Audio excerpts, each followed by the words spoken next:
Hello guys, Radhe Radhe. চলে এসেছে একটা নতুন ভিডিও নিয়ে। আমাদের গাছের বেদানা দেখা, এগুলো বেশ কয়েকদিন আগেকার। তখন দেখেছিলাম যে ছোট ছোট আছে, একদম ছোট। এগুলো বড় হলে তারপর পারবো। হঠাৎ কালকে দেখছি যে না, এগুলো অনেক বড় হয়ে গেছে ওপরের গুলো। আর কি ঠাকুমার কাছে বায়না ধরলাম, ও ঠাকুমা পারবো?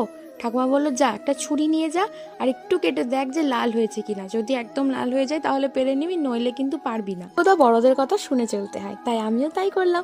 একটা ছুরি নিয়ে এসে একটু মতো কেটে দেখলাম যে লাল হয়েছে কিনা। তারপর দেখলাম নিচের এটা একদম লাল হয়নি, হালকা ফ্যাকাসে লাগছে। ওপরের দিকে যেতেই দেখি একটা নিচের দিকে একটু কালো মতো হয়ে গেছে। ভাবলাম পেরে নি, নইলে পচে যাবে। ঠাকুমা কাটছে, কালো জায়গাটা দেখতে পাচ্ছে, এটা কিন্তু পচেনি বা কোনো পোকা হয়নি, কেন জানি না কালো হয়ে গেছে পুরো। রে বাবা, বেদানার আরও তো আছে, সেইটা খাচ্ছি। দেখতে পাচ্ছ তো, পুরো লাল টুকটুকে হয়ে গেছে আর খুব মিষ্টি, সত্যি কথা।